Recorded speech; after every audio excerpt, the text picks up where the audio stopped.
20 minute में 20 खबर में आपका स्वागत है। आपके साथ मैं हूं अभिषेक।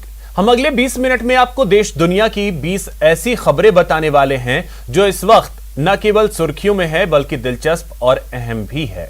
तो शुरू करते हैं 20 मिनट में 20 खबरों का सिलसिला और सबसे पहले देखते हैं राजस्थान की वो कौन कौन सी खबर है जो इस वक्त अहम है।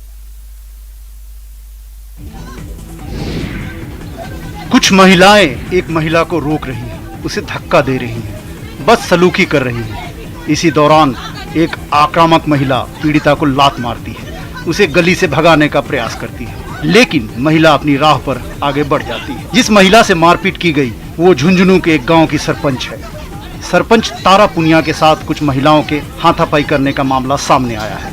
रास्ते के विवाद को निपटाने गई सरपंच से हाथापाई करने का वीडियो मौके पर मौजूद लोगों ने बनाया और सोशल मीडिया पर डाल दिया। वीडियो में कुछ महिलाएं सरपंच को रोक रही हैं और उनसे हाथापाई कर रही हैं। सरपंच तारा पुनिया से मिली जानकारी के मुताबिक गांव की किशोरी देवी ने एक परिवार का आम रास्ता रोक दिया था। कई बार समझाने के बाद भी उन्होंने रास्ता नहीं खोला। इसके बाद शिकायत मिलने पर वो खुद रास्ता खुलवाने के लिए 2 दिन पहले अपने कुछ पंच सदस्यों के साथ मौके पर गई थी और समझाइश भी की थी। समझाइश के बाद भी किशोरी देवी ने रास्ता नहीं खोला। इसके बाद सरपंच जब मौके पर गईं, तो वहां मौजूद महिलाओं ने सरपंच से हाथापाई की। रास्ते के विवाद को निपटाने और तारबंदी को हटाने पहुंची सरपंच ने तारबंदी हटवाकर रास्ता खोल दिया। मामले की जानकारी पर पुलिस मौके पर पहुंची और सरपंच की शिकायत पर मामला दर्ज कर जांच शुरू कर दी। ये चंदन के पेड़ हैं, लेकिन ये तस्वीरें दक्षिण भारत के केरल या तमिलनाडु की नहीं बल्कि प्रदेश के अलवर की हैं। अलवर से करीब 16 किलोमीटर दूर हाजीपुर डडीकर गांव इन दिनों चर्चा का सबब बना हुआ है। गांव के एक किसान रूपराम ने 5 साल पहले 1 बीघा में चंदन के पौधे लगाए थे जो आज पेड़ बन चुके हैं, जिनकी कीमत करोड़ों में पहुंच चुकी है। रूपराम ने जब उन पौधों को लगाया था तो गाँव के लोगों ने उसका खूब मजाक उड़ाया था, लेकिन आज गाँव के लोग उसकी मिसाल देते नहीं थक रहे। रूपराम भी अपने फैसले से खासा खुश है और दूसरे किसानों को भी चंदन के पौधे लगाने की सलाह दे रहा है। रूपराम के मुताबिक अलवर की मिट्टी अच्छी है, यहाँ चंदन का पौधा आसानी से लग सकता है, इससे किसान की अच्छी कमाई हो सकती है। और मैं तो चाहता हूँ कि अपने अलवर में क्या पूरा राजस्थान में चंदन खूब लगे और ज्यादा से ज्यादा किसान लगाएं। गौरतलब है कि चंदन की लकड़ी करीब 5 से 6 हजार रुपए किलो बिकती है। इसके अलावा चंदन के पेड़ की जड़ से निकलने वाले तेल का भाव भी 70 से 80 हजार रुपए प्रति लीटर होता है। इसके हिसाब से एक पेड़ से करीब 1 से 1.5 लाख रुपए की आय होगी, जबकि रूपराम के खेत में 250 पेड़ लगे हैं। और चलिए अब देखते हैं कुछ अन्य राज्यों की खबरें।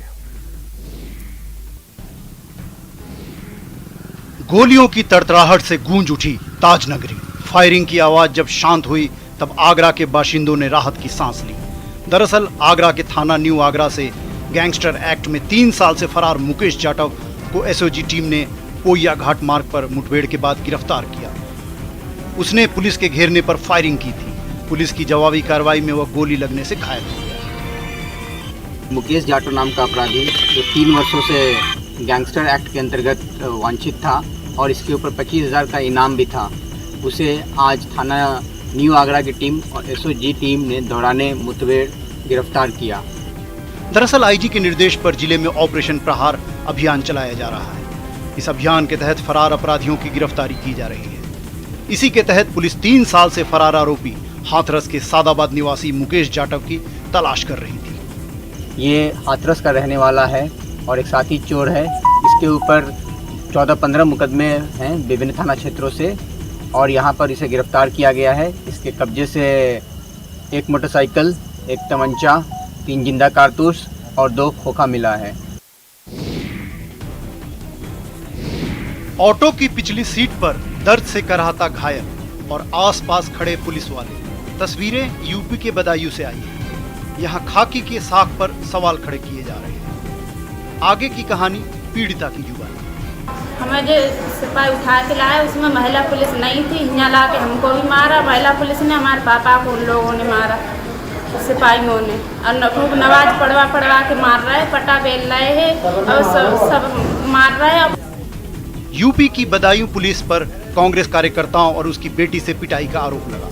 मिली जानकारी के मुताबिक दातागंज कोतवाली पुलिस पर कांग्रेस कार्यकर्ताओं की गंभीर पिटाई का आरोप लगा है। शांति भंग में गिरफ्तार किए गए शख्स की हालत तहसील में बिगड़ गई, जिसे गंभीर हालत में जिला अस्पताल में भर्ती कराया गया। जब इस बात की जानकारी कांग्रेस जिला अध्यक्ष ओंकार सिंह को लगी, तब उन्होंने अस्पताल जाकर कांग्रेस कार्यकर्ता का हालचाल जाना। वहीं इस मामले में कांग्रेस अध्यक्ष ने एसएसपी संकल्प शर्मा को पुलिस के खिलाफ शिकायती पत्र दिया और जांच के बाद दोषियों पर कार्रवाई की मांग की।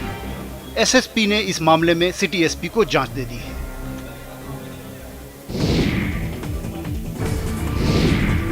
सरेआम संग्राम, सड़क पर घमासान। इस हिंसक भिड़ंत में बुजुर्ग भी अपना कमाल दिखा रहे हैं। लाठी के दमदार प्रहार से नौजवान को चारों खाने चित कर रहे हैं। डंडे के प्रहार से नौजवान गिर पड़ता है, लेकिन अगले ही पल खड़ा हो जाता है और दोगुनी ताकत से सामने वाले पर पिल पड़ता है।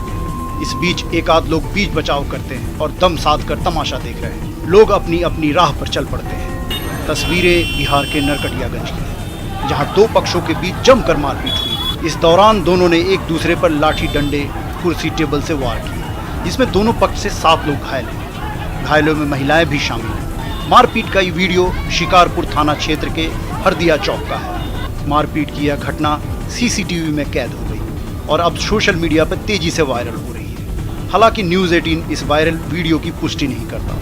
बताया जा रहा है कि शिकारपुर थाना क्षेत्र के हरदिया चौक पर अंडे को लेकर बच्चों के बीच विवाद में बड़े और बुजुर्ग भी कूद गए, जिससे चौक रण क्षेत्र में तब्दील हो गया।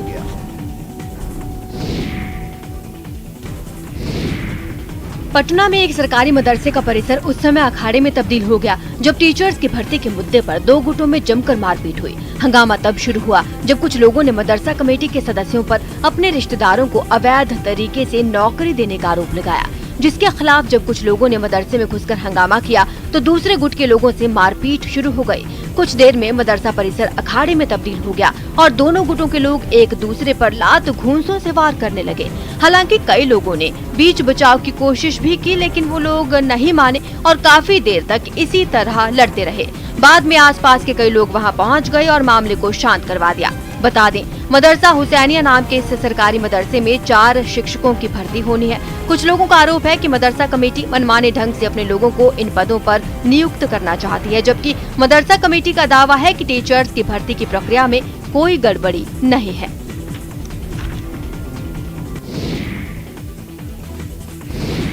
चंडीगढ़ से रोंगटे खड़े कर देने वाली कुछ तस्वीरें सामने आई हैं, जहां रिजर्व बैंक ऑफ इंडिया के 2 कैश वैन की टक्कर में एक कांस्टेबल समेत 4 लोग घायल हो गए। यह हादसा तब हुआ जब दोनों वैन कैश लेकर जा रही थी। तभी सबसे आगे चल रही वैन के ड्राइवर ने अचानक ब्रेक लगा दी, जिससे उससे ठीक पीछे चल रहा कैश वैन भिड़ गया। हादसे के बाद की तस्वीरें भी सामने आए, जिसमें कुछ पुलिस वाले उस वैन में फंसे कांस्टेबल को बाहर निकालते दिखे, लेकिन ये काम इतना आसान नहीं था, क्योंकि गाड़ियों की टक्कर में कांस्टेबल इस तरह फंसे थे कि उसे निकालने के लिए क्रेन तक की मदद लेनी पड़ी। सबसे पहले क्रेन ने दोनों गाड़ियों को एक दूसरे से अलग किया, क्योंकि हादसे के बाद दोनों आपस में चिपक गई थी और एक गाड़ी के अगले हिस्से के परखच्चे उड़ गए थे। इसी गाड़ी में वो कांस्टेबल भी थी, जो गाड़ी के अंदर ही दब गई, जिसे बाद में कड़ी मशक्कत के बाद बाहर निकालकर अस्पताल भिजवाया गया। ये कि कैश वैन था, तो उसमें एक हमारी लेडी कांस्टेबल थी, उसमें थोड़ी फंस गई थी,